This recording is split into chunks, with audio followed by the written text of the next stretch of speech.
को जानकारी है उनके तो कोई दिक्कत नहीं है, जिनको जानकारी नहीं है वो उनको अगर जानकारी हो जाए, हो सके अगर अपन ने एक किसान की भी फसल बचा ली तो अपनी मेहनत सफल हो गई। और शेयर करने में अपना कोई पैसा तो लग ही नहीं रहा है।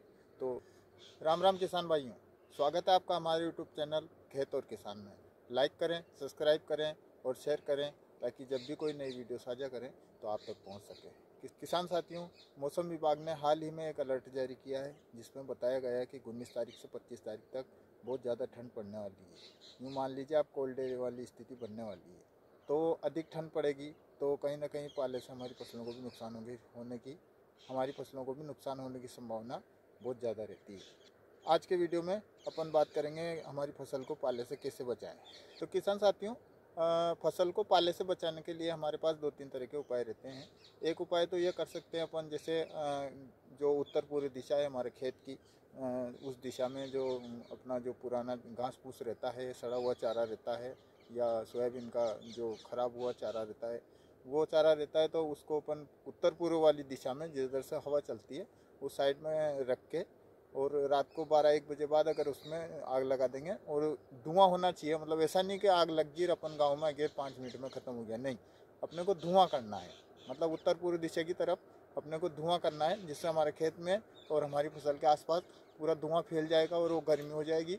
तो उससे हमारी फसल के ऊपर पाला नहीं पड़ेगा और फसल जलने की शिकायत नहीं आएगी। एक उपाय तो ये हो गया। और एक उपाय ये होता है किसान साथियों, बहुत सारी फसलें ऐसी होती हैं जिनको अपन ढक के भी सुरक्षित कर सकते हैं। जैसे पपीता हो गया या आलू के पौधे हो गए। मतलब अगर कम जगह है तो उसको घास फूस से ढक देंगे तो उससे भी हमारी फसल का बचाव हो जाता है। एक तरीका हो गया। और एक तरीका अगर और अपन बात करें तो उसमें जैसे अगर जो फसलें पानी से ख़राब नहीं हो उनमें अगर अपन हल्की सिंचाई कर देंगे तो उससे भी हमारी फसल में ज़मीन से गर्मी मिलेगी और हमारी फसल पाले से ख़राब नहीं होगी। तो ये तो हो गए थे प्राकृतिक उपाय जो अपन घर से कर सकते हैं। और एक होता है रासायनिक उपचार। दवाई के द्वारा भी अपन हमारी फसल को पाले से लड़ने की क्षमता प्रदान कर सकते हैं। तो उससे अगर अपन दवाई का स्प्रे कर देंगे तो उससे भी हमारी फसल पाले से ख़राब नहीं होगी। तो दवाई में क्या लेना है, कैसे लेना है और क्या करना है उसके बारे में पूरी जानकारी ले लेते हैं। तो किसान साथियों, जो सल्फर आता है घुलनशील 80% वाला, सल्फर 2 तरह का आता है, एक 80% वाला आता है, एक 90% वाला आता है।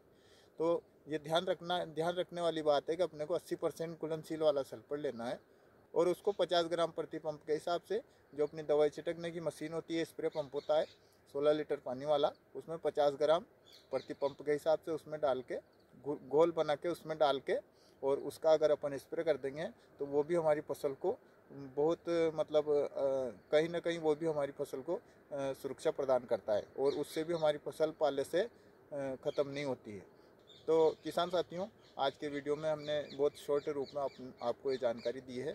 और ये जानकारी मैं आपसे मैं निवेदन करता हूँ कि ये जो जानकारियाँ होती हैं इनको आगे से आगे शेयर किया करें ताकि किसान भाइयों को कहीं ना जिनको जानकारी है उनके तो कोई दिक्कत नहीं है, जिनको जानकारी नहीं है वो उनको अगर जानकारी हो जाए, हो सके अगर अपन ने एक किसान की भी फसल बचा ली तो अपनी मेहनत सफल हो गई।